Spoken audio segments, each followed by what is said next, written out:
Our lecture about internet security, weaknesses and targets. Today we want to speak about risk analysis.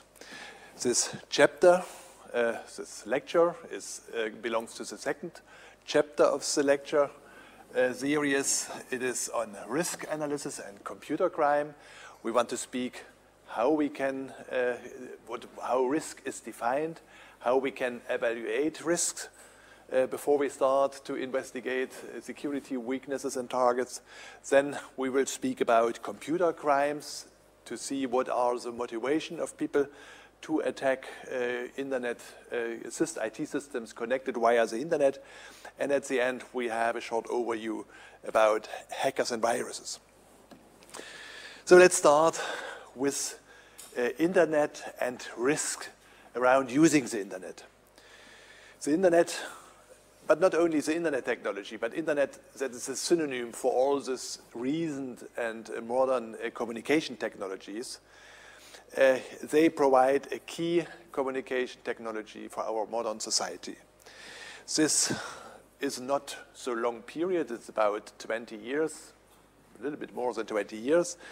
The web, the internet and the web becomes popular in the early 90s. It was the discovery of the invention of the web, the World Wide Web technology, and it was the the Mosaic browser as a tool to explore the World Wide Web. And this tool was equipped with a graphical user interface, which makes it very simple to move and to surf into the internet, to interact in the internet, and which opens the usage of internet also for people without understanding of IT technology. Then industry and economy detected the vast potentials of internet technology. So today we have many economical activities. Government and administration use internet for their purposes, and of course people use it for private communication and for fun, like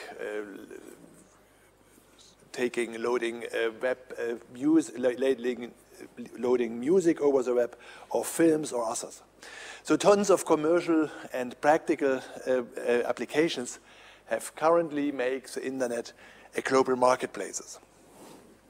And there was a next round of internet increase, and this was by the upcoming of the wireless and the mobile technologies, and the newly emerged Web 3.0 based technologies, the semantic web, the social web, particularly social networking technologies and services like Facebook or the others, like Twitter. They pushed the usage of internet even into a second round. So internet is nowadays the global and most important communication technology in our recent society. And here is only a short statistic that shows the increase of hosts that are connected to the internet. So you see, this is 1 billion. Meanwhile, almost 1 billion hosts are connected to the internet and communicate with each other. So you see, over the years, it started in the early 90s, and then nowadays we are approaching this 1 billion threshold. So it's really, really a mass phenomenon. Here is another chart that shows the small statistics about the so-called top-level domains. Top-level domains .com, .de, .net, .uk, .org. And so you see here, of course, the .com top-level domain. There are more than 100 million. These are millions. There are more than 100 million sites with this top-level domain .com, and the next important is .de, and .de is here from October. The very recent number, the number of .de domains is 15,200,000. By the way, the statistic here, this count of the .de hosts came from the DENIC, and DENIC is a company that's responsible to register the .de domains. Here is another chart that shows the risk in using interconnecting IT systems via the internet. The numbers here, this statistics came from the EC3 Center. It's a center of FBI. It's an Internet Crime Compliance Center. This was established in 2000 as a partnership between FBI and the National White Collar Crime Institute. So the commercial use of internet, this mainly attracts the criminals and hackers and other people to break into IT systems, to steal data, to theft secrets. So this big success of the internet, on the other side, makes it so attractive for computer criminals. And the number of computer attacks and criminal activities is increasing as fast as the internet usage increases. There are many risks, and this is the topic of our lecture today, risks in the digital world that may occur in the computer system's infrastructure. It may occur in the connection to the internet, so that internet connection is misused, but also if you use the internet technology in a limited space, in a company's intranet, also this creates a lot of risk. So here in US, this IC3 counts 300,000 compliance only in the year 2011. You see here a statistic over the years which counts the yearly comparison of compliance, and it looks hopeful that in the last years it's a little bit lower, but I mentioned it is very difficult to get the real numbers about security incidents, because no one is proud to speak about, and even many companies do not even detect that they were attacked. They do not even know that data were thefted. So let's, in this lecture, a little bit think about risk. What are the risks, and how we define risk, and how we can assess risk. So risks for computer systems occur even if the systems are not connected to the internet. So not the internet connection alone is providing the risk, but also using information technology in an offline modus cause risk. For example, that the system is not available. This is the most important security risk, that if for any kind of purpose an IT system is used and then the IT system is not ready to work, so is not available. You can imagine an emergency case, so a medical emergency system, and if the system IT technology does not work because of power breakdown or because of a crash or other things, then there is a real damage of a human life possible. Then another risk is the loss of data, that data are misused, that data are theft, that data are lost by having no professional backup strategy. Another risk, and a very important risk, is this human factor. This human factor, so often something has happened, not that the people want to do something worse, they are not careful enough, or they are not educated enough. So many of these mistakes, many of these problems are unintended.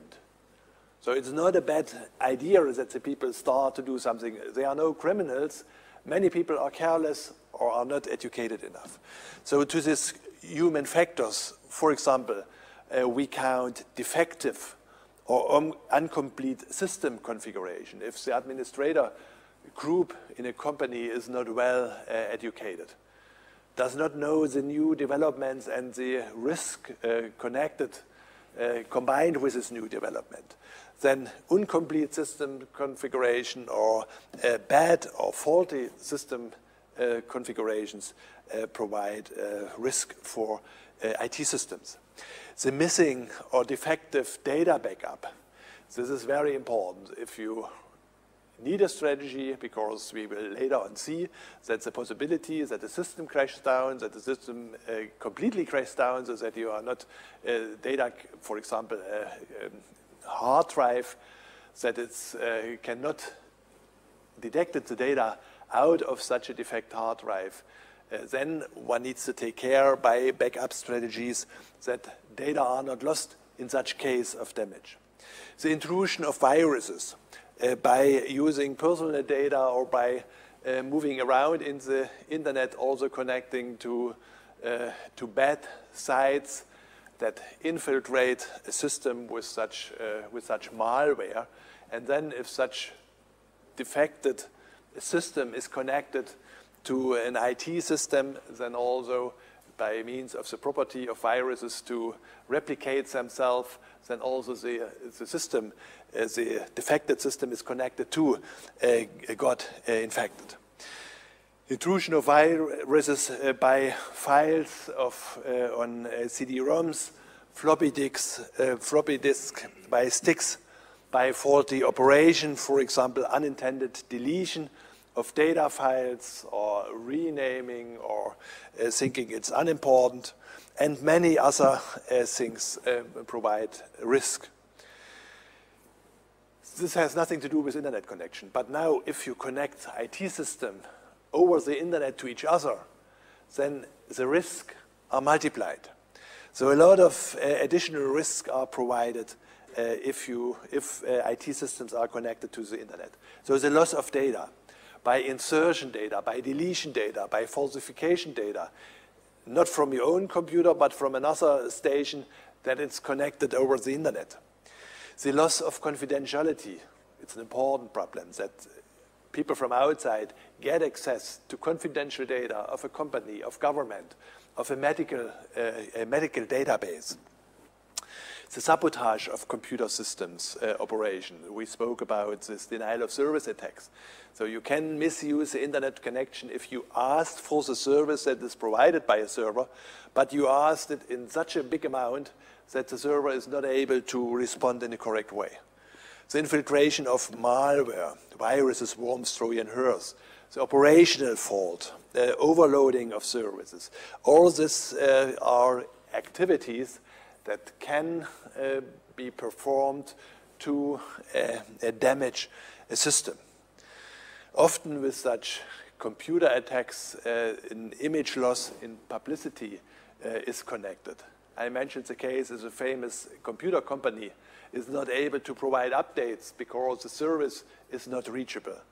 Or if a political party sends some messages on their own website that are absolutely in contrast to what they in reality are thinking and doing. A very important part is the forgery of identities, that people act under under an incorrect identity, or that identities are theft, for example, to perform banking activities in the name of another person.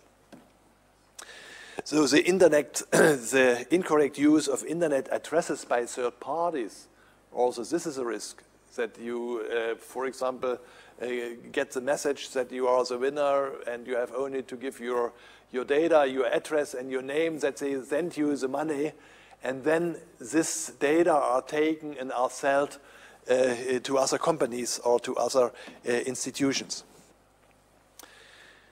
The third group we have to consider are intranets, companies or institutions that use internet technology for their internal communication. Also, intranets are connected with serious, the use of intranets are connected with serious security risk. For example, the unauthorized and in most cases also the unwanted access to confidential information. The people want to see, the internal people want to see, for example, how much money, what is the salary of the chief, or what is the salary of my colleague, or what is a discussion about reconstruction of our company. So there are different studies that say that 80% of the incorrect usage of IT systems is done by own staff. Another point connected to this use of intranet is that over the intranet, more and more information is available that was formerly not available over one media.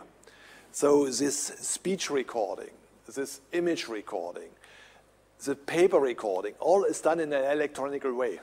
And all can be accessed via the communication technologies. This is the idea, to make communication more efficient. There are channels provided so that one can access this paper or this media data over the internet. What is good for the correct use and makes the correct use more easy and more efficient is bad if people have bad intention to get the data. So archiving, messaging systems, the voicemail system, the news group, videos, all this information are available within an intranet. Now we spoke a lot about risk, but how the term risk is defined. It is, of course, not only a question to speak about risk of internet systems and internet security. Risk is also in using a car or using a machine or for a building. So it's a very general term, and for that reason, the definition is also very general. These are institutions, the DIN institution or the VDI norm, which says what is risk. And the definition says the following: risk is characterized by two different dimensions. One dimension is the expected damage. If something happened, what is the damage? This is one dimension, and the other dimension is how often this can occur. So the expected frequency of a dangerous event. These are the two dimensions one has to consider if one starts to think what are risks, and if one wants to assess and evaluate risk of real systems. If we apply this to the internet and to our topic, IT systems connected to the internet, then in the internet-connected world, both dimensions drastically increase over the last years, over the last 20 years. And the reason is the increasing popularity of the internet technology, the fast-growing use of internet technologies in business and in society. How one can evaluate risk, how one can assess how risky is the use of that technology, of that system. And if we do this, we will see that there are four phases in risk analysis. And these four phases are the following. The first phase says one needs to define the analysis domain. One needs exactly to say about what domain one wants to think about risk and for what domain one wants to evaluate risk. The second phase is then to make the acquisition of risk, to make a collection of all what can happen in this domain in a dangerous behavior.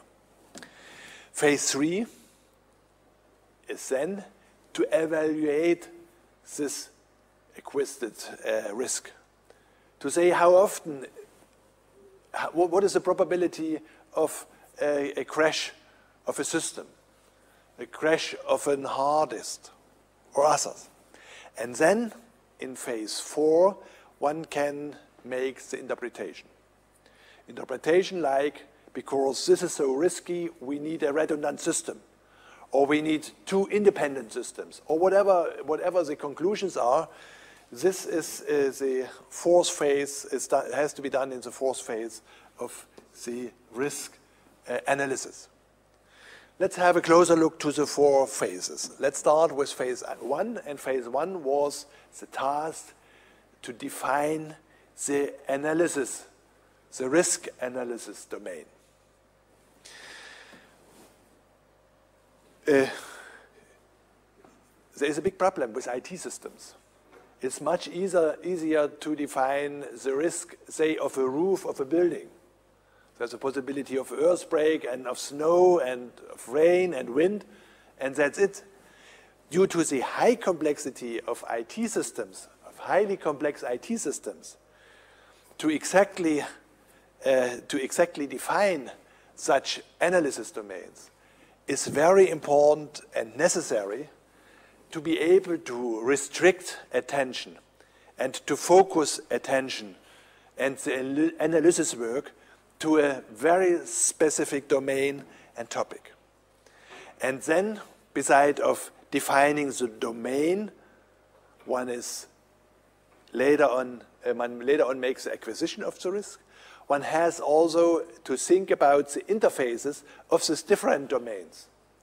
Because at the end, you want to know risk for the complex IT systems, but to analyze this, you have to separate and has to consider separated parts of the system. And of course, this risk in the separated parts has to be brought into connection. So between of the focus, the restriction and the focus, one has also to define the interface of this. Then we have the second phase. If we have designed such an analysis domain, then we can start to describe what are the risks in this specific domain. And the more restricted and the more focused is your consideration, the easier it is to list risk in this area. There are mainly two ways to describe such risk. The one way is so-called scenario analysis. And scenario analysis means there is a construction, one constructs an hypothetical event. And one considers events that lead to security incidents. And then one starts to discuss what happens if this event occurs. To make a very trivial example, there is a crash of the power connection. What does it mean for the database? What does it mean for the IT system? What does it mean for the communication? And then people sit together, typically not only the administrators, but also the people from the business department, from the communication department, and discuss about possible consequences.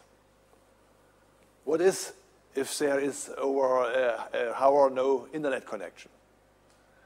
Causes serious damage, unserious? Of course, this depends from the concrete situation.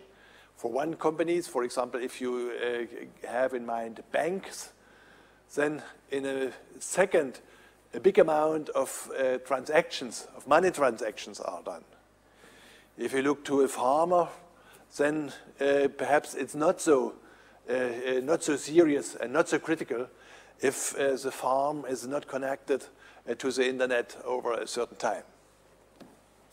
The other approach for such acquisition of risk are so-called simulation studies. And in the simulation studies, one tries to precisely reproduce a certain event happen in the analysis domain. One goes through and sees what's happened. Here, it's not only hypothetically discussion, this simulation is done in reality. So, for example, push off the electricity. And then you see what happens. Often something happened one never was thinking before, that this is a consequence of cutting electrical lines. Of course, for IT systems, one needs support, and there exist different software systems. I mention here the ASIS system from Siemens that are able to simulate certain events and to help that people become clear what is the result of a certain incident. And this needs to be done without assessing whether it's worse or not. Here in this phase, the topic, what one has to do is to find out what's possible, what has happened. And one tries to find and describe a possibly extended list of hopefully all things that can happen. Later on, in a third phase, then for all this risk one has defined and has realized in the second phase, in the third phase one starts to evaluate. Is this bad? Is this not bad? How much money loss is connected, and others. Of course, it's not so easy to evaluate this. And also here we have different possibilities. But what is clear, we have to consider the two risk factors, the occurrence probability of an incident and the damage potential. So typically, the risk is evaluated by multiplying these two figures. Multiplication, but multiplication is only possible if you can deal with numbers. So the first thing, the first approach for such evaluation of risk is the cardinal risk evaluation. Cardinal risk manipulation and evaluation is that you really try to get numbers and that you proceed with the numbers.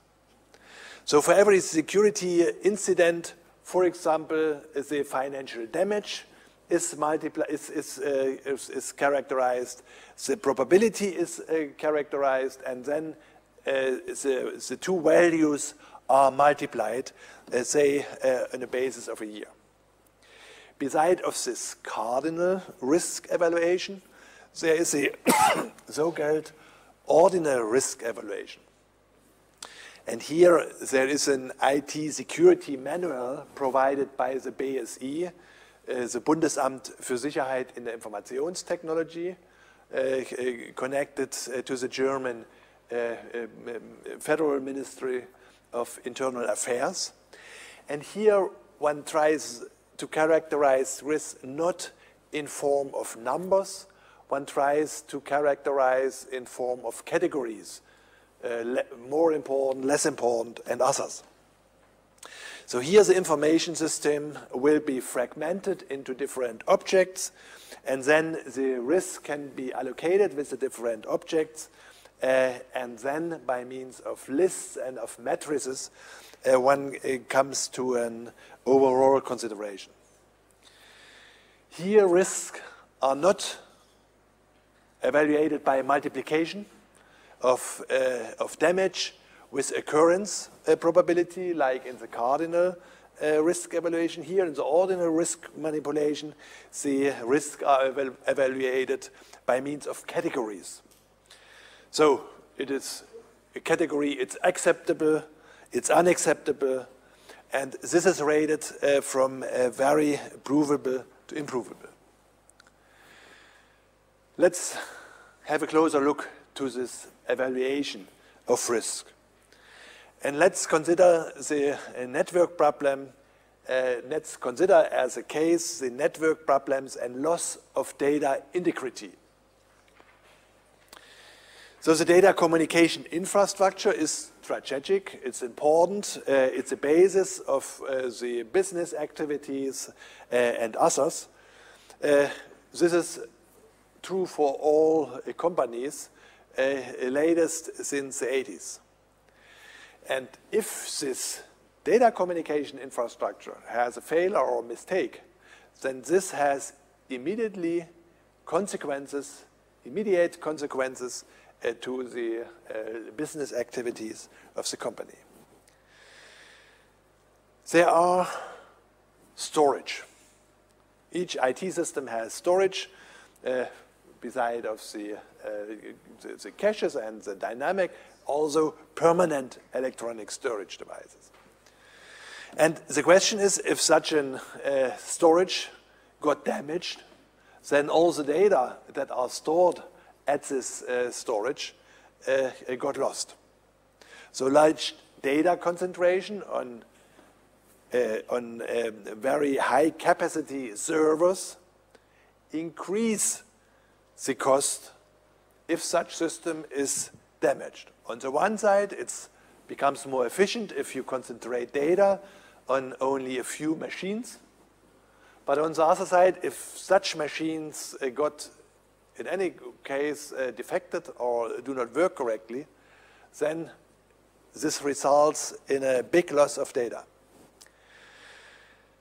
Another point is that communication over nets makes it more difficult, like the internet, makes it more difficult to identify a user, to find out whether the user does an action he is authorized for, or whether he does an action he is not authorized to do this. So the use of open nets provide big security problems to this concern. We see, and we have already spoken about, the increased number of security incidents. Here we have to see differences between an attack. So an attack on an IT system, that's an individual attempt to get, for example, unauthorized access. Beside of attacks, we have security incidents. And this is what we are more concentrated on. Here, several attacks that have a common aim, for example, to break in, or to steal data, or to sabotage a system. This is a security incident. So attackers from internet use, meanwhile, nowadays, very efficient software, very efficient attack software, which, for example, systematically scans the networks, finds out open ports, finds out exactly the version of the operating system and others, to be able to misuse known security leaks. So in the exercises, you will also play with some of these tools to learn. One can use this to attack. More important is to use this to defend an IT system. Here is a chart from the CERT, the Computer Emergency Response Team. This was funded by the ARPA, the organization that supports the development of the internet. And the foundation of this CERT, meanwhile, worldwide we have many CERTs, many of such computer emergency response team, but the original one is located in Pittsburgh, US, at the Carnegie Mellon University, and it was introduced as a reaction of the first computer worm in 1988. This computer worm affected 10% of that time internet. At that time, internet has, on the internet, 6,000 computers were connected, so 600 were affected. So from nowadays, considered it's a small number, it's a tiny number. But in that time, it was a big fraction of the internet. And then this emergency response team was created to collect data about incidents, to help people, if they have such an incident, to see what is the reaction, what are the countermeasures, how you can detect it and others.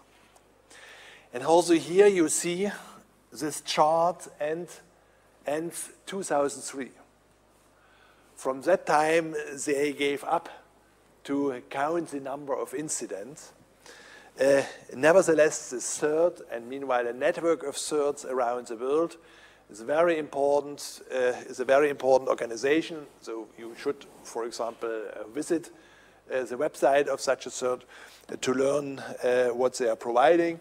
So they report vulnerabilities. They report what are security leaks, how you can detect it, what kind of software, what kind of IT systems are infected. And also here you see a movement that looks on the first view, it looks optimistic that it decreases, but I'm afraid it's not decreasing. It's not the time that the people have found all the incidents of that years. Let's come back to the evaluation of risks. The ordinary method works with so-called risk matrices. How one can construct such a risk matrix?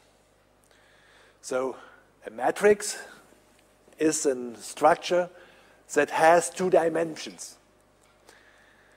And exactly for that reason, such risk matrices fit to describe risk, because all the risks are defined by two dimensions. The one dimension was the amount of damage, and the other dimension was the probability of occurrence of a risk. So the amount of damage and the probability of occurrence, of course, they are depending on the concrete computers that are used, on the networks, on the age of the systems, on the bandwidth, on many, many factors. So it's not so easy to exactly characterize such risk, but it shows that such risk analysis cannot be done abstractly. Such risk analysis has to be done for a concrete system. For example, consider the IT infrastructure of our Hasso-Plattner-Institut. So look, what are the servers, what are the security tools, what are the computers connected, what are the software run on these computers, and then you can start, what is the age of these computers, then you can start to concretize the entries for such a matrix. But there are also psychological factors important. So for example, some enterprises, to blame an enterprise is more attractive if it's a famous enterprise, or if it's famous, for example, for a good computer equipment. And then if one blames such an enterprise, then people have more fun with it. Also, it depends from the geographical location, from the science, from the amount of stuff and others. When we now have such structure, this risk matrix, then we have to quantify the risk factors. And how to get such numbers or such categories for characterizing a risk. Typically, such risk factors are derived from listings of differentiated attack points and their grades of difficulties. So high basic security risk lead to an increase of all individual risk. If it's a very critical infrastructure, then each piece of this infrastructure is risky. There is a danger, there are risk dangers. One approach to specify these figures is to look to statistics, to consider how many, for example, such hard drives are in the world, how often they are damaged, and then to derive from such statistics some probabilistic statements. Here are two examples given. For example, the security incident for an individual host, the risk is every 45 years. A security incident for a hard drive, for a hard disk, is every 75 years. to give you a comparison, the death by traffic accident is about every 6,250 years. These are statistical data. Individually, we cannot imagine, but if you look a very large number all over the world and you investigate the development, then you can derive such kind of numbers. Such numbers are written in listings and pieces. Here is another. These are the guessed internet risk in comparison, what is minimal, what is maximum. So, for example, the risk to be hit by a security incident is for an individual domain once in 15 years. That's the minimum. And the maximum is once in 0.8 years. So this is a time span to be hit by a security incident. Individual domain. Individual host is once in 850 years, and once the maximum is once in 45 years. The risk of a hard disk crash is once in 75 years. This is relatively exactly counted because it's a restricted piece of hardware, and you can exactly say how old are this. You can exactly count when such a piece of hardware, such a hard disk, is hit by a security incident. To compare a century flood, the name century does it say is once in 100 years, and the deadly car incident is 1,000 years. Here is another possibility to evaluate risk, and here you see people do not work with numbers, so it's not a cardinal risk table. It is an ordinal risk table. We have categories. Categories that is minor, serious, that it is a serious attack or incident, that's a very serious incident, or that is a disastrous incident. And here we have the probability from low to high. One dimension is the strength of the incident, and the other, the damage, and the other is the probability. And now you can start and assign the different domains. We have, for the risk analysis, we have defined analysis domains, and then you can place these domains here on this table. So let's, for example, here look 1, 2, 3. 1, 2, 3 is the sabotage of infrastructure of a hub or the sabotage of a router. When this happens, this is a real serious attack, because a lot of systems are infected, and a lot of systems cannot work correctly if anyone manipulates the router or the hub. The probability that this has happened is not so high. Let's have another look. Here, for example, 223. These are attacks over these are attacks over external lines, and 223 I didn't mention, so it's a bad example here. I have it not in my agenda. So take 2.11. 2.11 is the guess of a TCP sequence number. We will speak about this attack.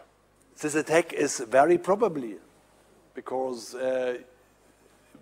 of implementation faults or implementation shortcomings of the TCP protocol.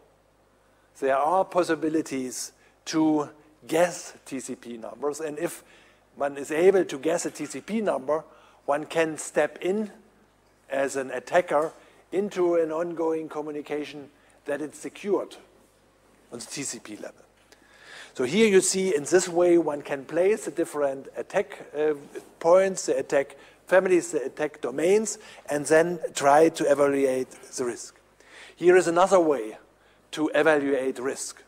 This is done by a chart that says we describe on the one in the one dimension, we describe the probability of occurrence. It's very low or middle or high or very high.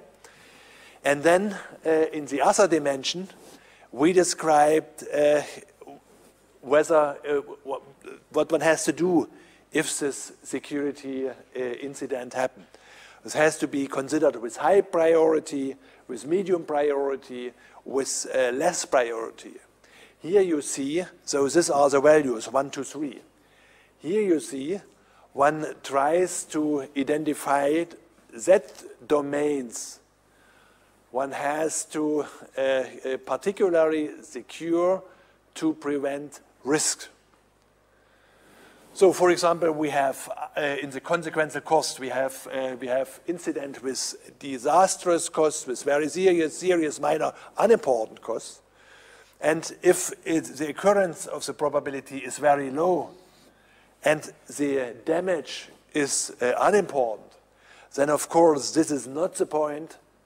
You have to think too much when you think about securing the system. If you have a risk domain identified where the occurrence probability of the damage is very high, and same time the consequences, the damage is very large, then of course you have to concentrate in securing your systems exactly to such domains. So here you see this in this way. We have, oh, here it's not good.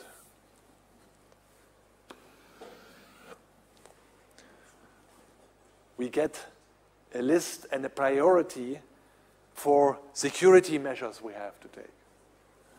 For what domain, for what kind of security incidents we have to secure our IT system. It looks a little bit theoretical, but in practice it's very important. Sometimes there are famous sellers and sell the people a very expensive security tool. And then the people, the company is happy. They have spent so much money for security, and so they feel secure. But if this tool helps to prevent such a problem, such a security risk, that does not happen so often and the damage is not so high, then the money is not spent in a good way. One should look for systems and tools that help to prevent incident in that area.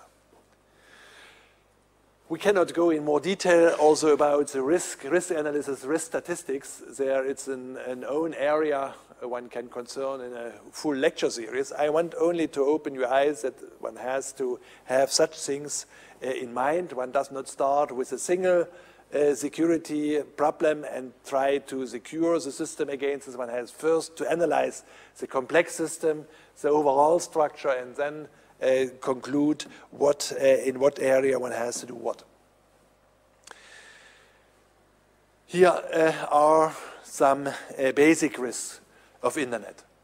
So every data transfer within an open network is risky, because open network means everyone has access.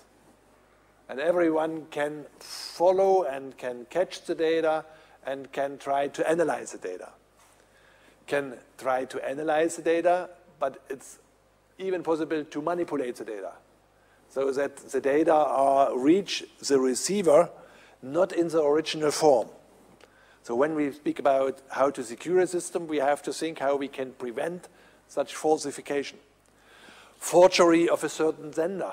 We will see this when we analyze the internet protocols. It's a mistake, it's a shortcoming in the design of the protocol. So it's very simple to forgery the sender. Online shopping, banking frauds, illegal, malicious online business practice, violation of data protection, and uncertainness of law in cyber world is important.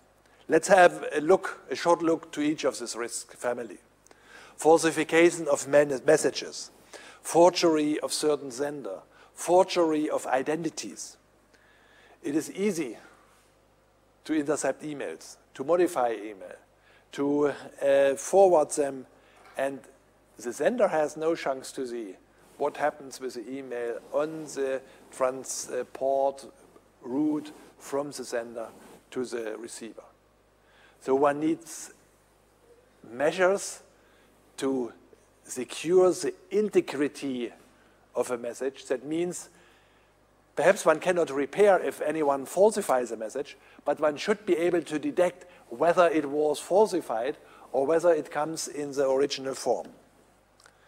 The manipulation of websites, of an external web server by unauthorized access is a big risk. The integrity and the authenticity can be guaranteed with the help of additional systems. A famous system to secure authentication and to secure identity are public key infrastructures. Public key infrastructures are used for communication infrastructures that use qualified methods from cryptography. Another basic risk of the internet are all the internet business. So for example, online shopping, online banking. Try to buy things of another identity. Try to manipulate bank accounts. So online shopping and banking, since it is so popular, it's very attractive for criminals to interact and to try to misuse. And there is a high number of misuse, is taking money out of the bank accounts of people using internet technology or others.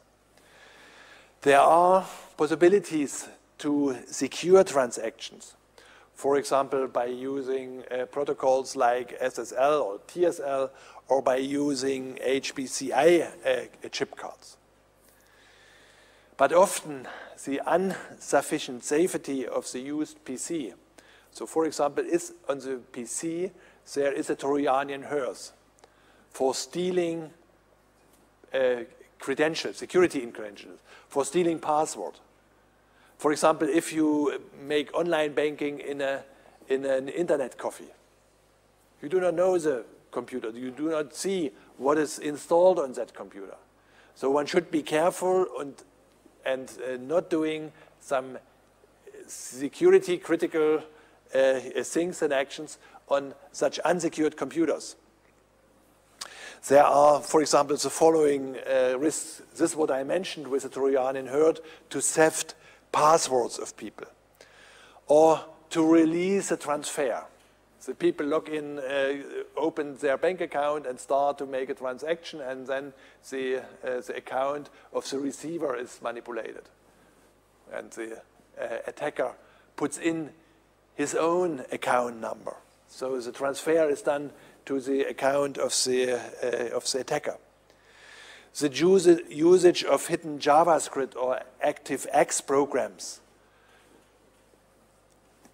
can be, this can be misused to prepare unintentional transaction. We will consider this when we speak about weaknesses and charges of IT systems, and much more.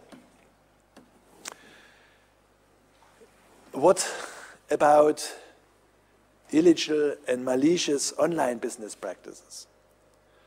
Due to the attractiveness of the internet, more and more criminals use the internet because it's anonymous and it's widely distributed and it's easy to detect and it's difficult to trace the attacker over the internet. So the German Federal Criminal Police, the BKA, assesses that more than 5 million criminal websites are already existing. For example, offering illegal pills, medical drugs, for offering online casinos. By the way, it's the estimation that the annual turnover of such online casino is more than $2 billion US. So it's a really big amount of money that's moved in this half criminal way. Snowball systems with the idea to theft money from the participants. Children's pornography all this is misuse or illegal activities, business activities over the internet. Let's speak about the basic risk of data protection. Data protection is a very serious problem. So many online services are only installed to get your personal data. I mentioned this winning notice, that the people get an email, you are the winner, and the only thing you have to do, you have to give us your address or your bank account that we can transfer the money. And in reality, of course, there is no one that likes to make you a present of much money. They want to get your data, and then they sell this data. They collect this data, and they sell this data to third parties, for example, to direct marketing agencies. Sometimes you get information, you get an email, you get things you never ordered. And it's in question how they do, and how they came to this knowledge, to this very specific knowledge about you. But also social networks one has to consider under this perspective. It costs a lot to run Facebook. So who is paying for this? Of course, the money comes from the data that the people give. The people have the advantage to can easily communicate with friends and partners and to have fun. But at the end, this large companies, this large infrastructure, the many people working for Facebook, they need a salary, the machines need to be paid, power need to be paid, and what is the reason? What is the source? Source are data. For the different data, one can analyze and one can make money out of this.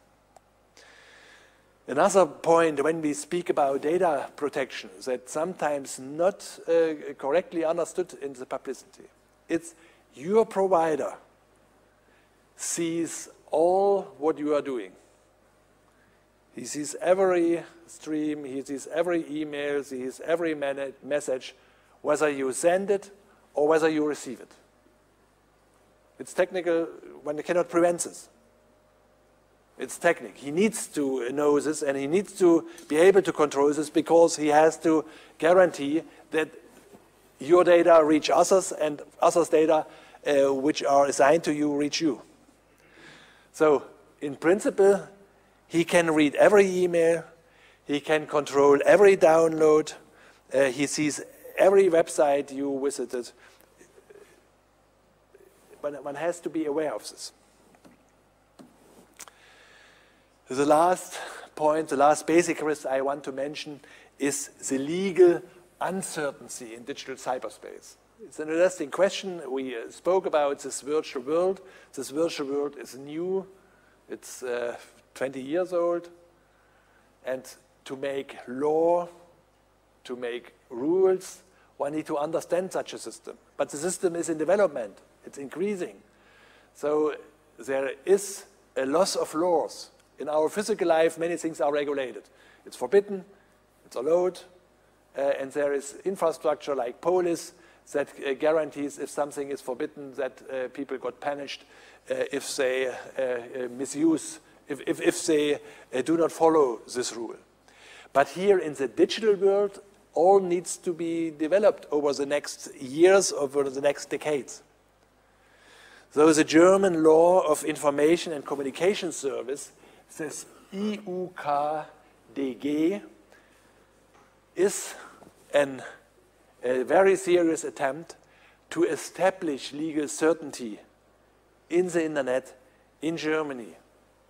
And it was done first time that there was a legal foundation. And for example, this Article 1 of this EUKDG defines the general conditions for using electronic information and communication services. So for example, this rule declares that online contracts, orders, letter of intents, other things, are legally binding. It's same binding like if it's done on paper in a signed way. This EUKDG also regulates the use of digital signature. This is done in Article 3. And it describes the preconditions that need to be fulfilled that such a digital signature is recognized in real world. So digital signatures that fulfill these preconditions are legally binding like handwritten signatures. For our lecture and what we discuss here, another paragraph is important. It's called hacker paragraph. It is the paragraph 202c of this Strafgesetzbuch. And this hacker paragraph makes usage and development of possible attack tools a punishable offense. But here's a problem. It's a systematic problem, and the society needs to understand defining such rules. If professional people do security audits, and if we here in the university do education, we need to teach what is the danger, what is the result from using that tool or that tool. So for teaching and training purposes, one needs to be able to use such tools without being punished. And to find this, exactly this fine grade, what's allowed, what's forbidden. This is so difficult in the legal world, and what's needed is experience. One needs to learn what are the consequences of this regulation of that. And here time is missing. The technology is very young, and this legal system is compared to this very lowly in development. So this shows you an overview about risk, how risk is defined, how one can try to characterize the risk by means of figures, by means of categories, and that it is important before one starts to think about security measures that one is analyzing what are the risks, where are the points, where are the domains that need to be secured, and then later on that need to be secured because of their high risk which occur at this point. Thank you for your attention.